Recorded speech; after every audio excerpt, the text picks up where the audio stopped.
कृष्ण मित्रों, कैसे हैं आप सब। आशा है आप सब ठीक होंगे। आज हम इज, एम और आर के बारे में के बारे में बात करेंगे। ये तीनों जो वर्ब्स हैं ये अलग अलग तरह से प्रयोग किए जाते हैं। एम का प्रयोग आई के साथ किया जाता है, आई एम। इसको इस तरह से भी लिखा जाता है। और इज का प्रयोग ही, शी, इट और सिंगुलर्स, इनके साथ इज का प्रयोग किया जाता है। जैसे ये सेंटेंस है, आई एम अ स्टूडेंट। यहाँ पर एम जो है ये मेन वर्ब है। आई एम, इसको इस तरह से लिखा जाता है, आई एम। और आई एम नॉट, तो आई एम अ स्टूडेंट, यहाँ पर एम जो है ये मेन वर्ब है। आई एम गोइंग, यहाँ पर एम जो है ये हेल्पिंग वर्ब है और साथ में मेन वर्ब है गोइंग। यहाँ पर दो वर्ब्स हैं, जबकि यहाँ पर एक ही वर्ब था तो ये मेन वर्ब था। इसी तरह से ही इज अ डॉक्टर, वो एक डॉक्टर है। अब यहाँ पर इज जो है ये मेन वर्ब है। He is working. अब यहाँ पर दो वर्ब्स हैं, इज और वर्किंग। यहाँ पर जो इज है ये हेल्पिंग वर्ब है और वर्किंग जो है ये मेन वर्ब। अब ये सेंटेंस है, I am from New Delhi, मैं न्यू दिल्ली से हूँ। I am going to Delhi, मैं दिल्ली जा रहा हूँ। आई एम, यहाँ पर एक ही एम है, I am from New Delhi, तो ये मेन वर्ब है। यहाँ पर आई एम गोइंग, ये दो वर्ब्स हैं, तो ये हेल्पिंग वर्ब है और ये मेन वर्ब है, I am going to Delhi. तो इसी तरह से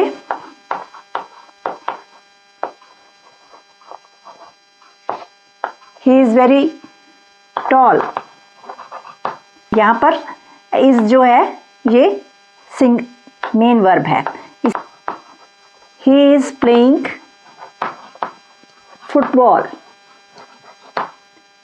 इज प्लेइंग, यहाँ पर इज के साथ वर्ब यूज हुआ, ये हेल्पिंग वर्ब बन गया और ये मेन वर्ब है।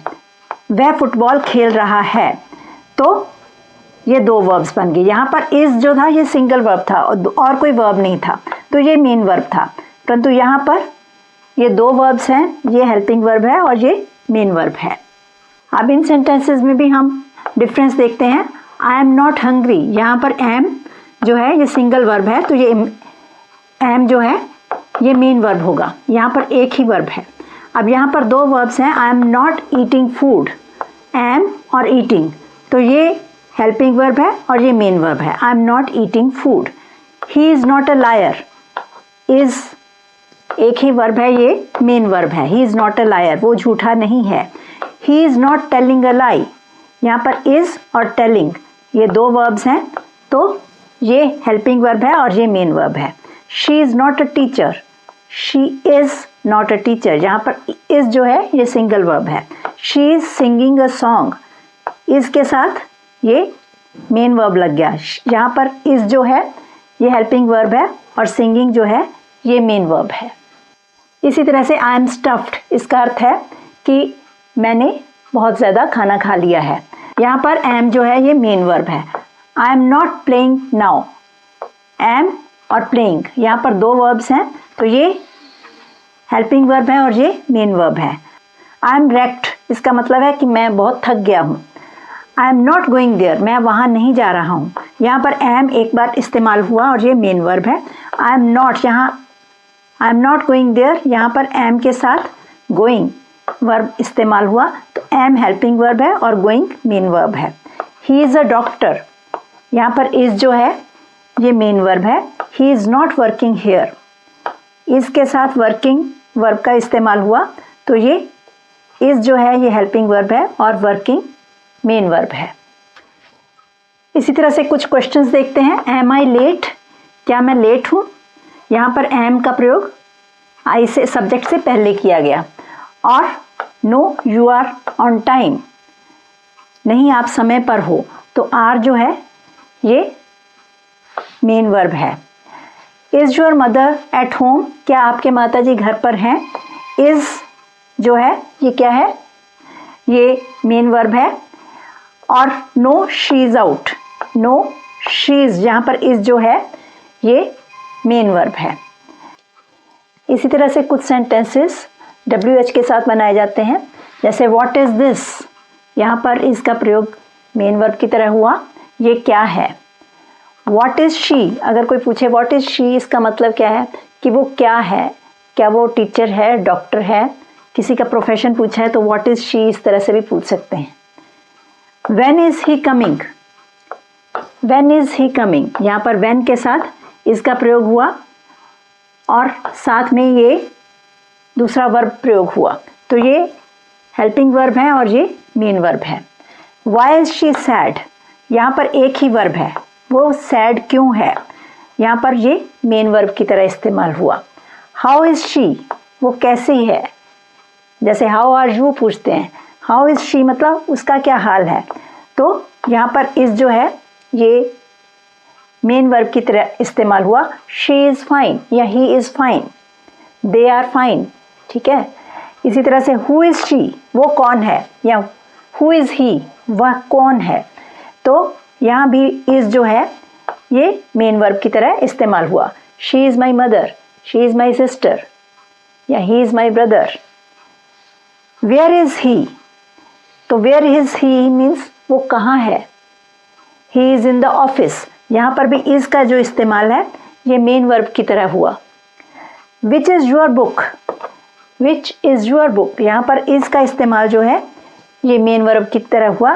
दिस इज़ माई बुक, मेरी ये किताब है, ये मेरी किताब है। तो ये एक सिंपल सेंटेंस है जिसमें इज़ जो है ये मेन वर्ब की तरह। अब हम देखेंगे कि इट के साथ इज़ का इस्तेमाल कैसे होता है। जैसे इट्स 10 o'clock, 10 बजे हैं, जहाँ पर सब्जेक्ट नहीं होता कोई भी तो वहाँ पर इट का प्रयोग होता है और साथ में इज़ जो है ये मेन वर्ब है। इट्स रेनिंग, वर्षा हो रही है। इट्स नॉट कोल्ड, ठंड नहीं है। अब ठंड नहीं है, इसमें इट को सब्जेक्ट बना दिया गया, इट्स नॉट कोल्ड, और इज़ जो है ये मेन वर्ब की तरह इस्तेमाल किया गया। अब इसका अगर हम पास्ट करें तो इट वॉज नॉट कोल्ड, इसका क्या पास्ट होगा, इट वॉज नॉट रेनिंग। यहाँ इट्स रेनिंग, इसका पास्ट होगा इट वॉज रेनिंग। नेगेटिव क्या होगा, it is not raining, it was not raining, वहाँ पर वाज के साथ नॉट लग जाएगा। इट्स क्लाउडी, बादल छाए हैं। इट्स इट के साथ इसका इस्तेमाल जो है ये मेन वर्ब की तरह हुआ, बादल छाए हैं। इट वॉज क्लाउडी, बादल छाए थे, तो यहाँ पर इसका इस्तेमाल मेन वर्ब की तरह हुआ। इसी तरह से इट्स नॉट फॉगी टुडे, आज धुंध नहीं है, इट के साथ इसका इस्तेमाल मेन वर्ब की तरह हुआ। अब क्वेश्चंस भी इसी तरह से पूछे जा सकते हैं। वॉज इट रेनिंग, क्या वर्षा हो रही थी, यहाँ पर वॉज बाहर आ गया और मेन वर्ब इट के पीछे लगाया गया। इट्स इवनिंग, तो इट के साथ इसका इस्तेमाल मेन वर्ब की तरह किया गया। There is no hospital in the village, अब देयर के साथ इसका प्रयोग हुआ और कोई वर्ब नहीं है तो ये मेन वर्ब है, there is no hospital in the village. इसी तरह से there are 5 rooms in our house, यहाँ पर आर केवल यही मेन वर्ब है, हमारे घर में 5 कमरे हैं, देयर आर 5 रूम्स, तो इसमें भी कोई और वर्ब नहीं है तो ये मेन वर्ब है। There are 2 books on the table, मेज़ पर 2 किताबें हैं, देयर आर, ये आर जो है ये मेन वर्ब है। Why was there no boy in the class, कक्षा में कोई लड़का क्यों नहीं था। वॉज देयर, अब देयर वॉज के बदले यहाँ पर वॉज को बाहर ले आए और साथ में WH का क्वेश्चन लगा दिया। वाई वॉज देयर, तो ये वॉज जो है ये मेन वर्ब है, यहाँ पर एक ही वर्ब प्रयोग किया गया है। There was no one to help them, वहाँ उनकी हेल्प के लिए कोई नहीं था, तो यहाँ पर वॉज जो है ये मेन वर्ब की तरह प्रयोग किया गया। How many people are there in that room, उस कमरे में कितने लोग हैं, यहाँ पर केवल एक ही वर्ब है, ये मेन वर्ब है। और अगर हम इसका पास्ट बनाएं तो यहाँ पर आर के बदले वर का प्रयोग कर सकते हैं। How many people were there in that room, उस कमरे में कितने लोग थे। पर 4 people in that room, there were 4 people in that room, इसमें भी वर जो यूज होगा वो मेन वर्ब की तरह प्रयोग होगा। There are many monkeys on the tree, ये मेन वर्ब की तरह आर का प्रयोग किया गया है। और there was a well in the field, there के साथ वॉज का प्रयोग किया गया है क्योंकि ये सिंगुलर है, अ वेल, तो यहाँ पर वॉज जो है ये मेन वर्ब की तरह प्रयोग किया गया है। चलिए कुछ कॉन्ट्रैक्शंस की लिस्ट देख लेते हैं कि किस तरह से कॉन्ट्रैक्शंस लिखे जाते हैं। जैसे आई एम, ये छोटा करके आई एम को आई एम इस तरह से लिखा जाता है। आई हैव, आई एपोस्ट्रॉफ लगाकर वी ई लिखा जाता है, इसका अर्थ है आई हैव। अब आई के साथ एपोस्ट्रॉफ लगाकर डी लिखा जाता है तो आई हैड भी बनता है और आई वुड भी बनता है। अब इसमें कन्फ्यूज़न होता है कि हैड कहाँ यूज़ करना है और वुड कहाँ यूज़ करना है। अंतर कैसे समझेंगे, जब हम इंग्लिश पढ़ने लगते हैं तो हमें पता चल जाता है कि यहाँ पर हैड यूज़ होगा या वुड यूज़ होगा। जब इसी तरह से are not, aren't, is not, isn't, am not, ain't, A I N apostrophe लगाकर टी का प्रयोग होता है। कैन नॉट, कॉन्ट, कैन के बाद एपोस्ट्रॉफ लगाकर टी का प्रयोग होता है। Could not, couldn't, couldn't, could लिखकर एन लगाकर फिर एपोस्ट्रॉफ लगाते हैं और टी का प्रयोग होता है। ये कॉन्ट्रैक्शंस हैं, छोटा करके ऐसे लिखते हैं। डेयर नॉट, डेरंट, डेयर एन लगाकर फिर एपोस्ट्रॉफ लगता है, फिर टी का प्रयोग होता है। डिड नॉट, डिडंट, इसी तरह does not, doesn't. Where's, where's का मतलब कहाँ है, वेयर इज, वेयर इज को छोटा करके वेयर्स लिखा है। हील, इसका मतलब ही विल, ही के बाद एपोस्ट्रॉफ लगाकर डबल एल लगा है। हेयर इज, हेयर्स, तो यहाँ पर भी हेयर इज को छोटा करके हेयर्स लिखा है। लेट्स, लेट अस, यहाँ पर अस को छोटा करके एपोस्ट्रॉफ लगाकर एस लगा दिया है। लेट्स मीन्स लेट अस, हम करें। दैट्स, दैट के बाद एपोस्ट्रॉफ लगाया और एस का प्रयोग किया। That is a book, that's. Hasn't, haven't, इस तरह से एपोस्ट्रॉफ लगाकर ये यहाँ पर एन एपोस्ट्रॉफ टी का मतलब है नॉट। इसी तरह से मस्ट हैव, मस्ट के बाद एपोस्ट्रॉफ और वी ई लगाया। नीडंट, नीड के बाद एन लगाकर एपोस्ट्रॉफ लगाकर टी लगा दिया। इसी तरह से shan't, shall not, S H A N फिर एपोस्ट्रॉफ लगाकर टी लगा दिया। शी हैड, शी वुड, जैसे हमने ये हैड और वुड का इस्तेमाल किया, दोनों जगह पर डी का इस्तेमाल किया है। शीज, शी के बाद एपोस्ट्रॉफ लगाकर एस लगा दिया। He is, how is, how के बाद एपोस्ट्रॉफ लगाकर एस लगा दिया। इस तरह से ये कॉन्ट्रैक्शंस इस्तेमाल किए जाते हैं और इनका हमें किस तरह से हमें इनको पढ़ना है वो हमें प्रैक्टिस से पता चलता है। जितनी हम रीडिंग करेंगे, राइटिंग करेंगे, उतना ही हमें अच्छी तरह से हम इनको समझ सकेंगे। इसी तरह से आप भी इज एम आर का इस्तेमाल करके सेंटेंसेस बनाएं और उनकी प्रैक्टिस करें।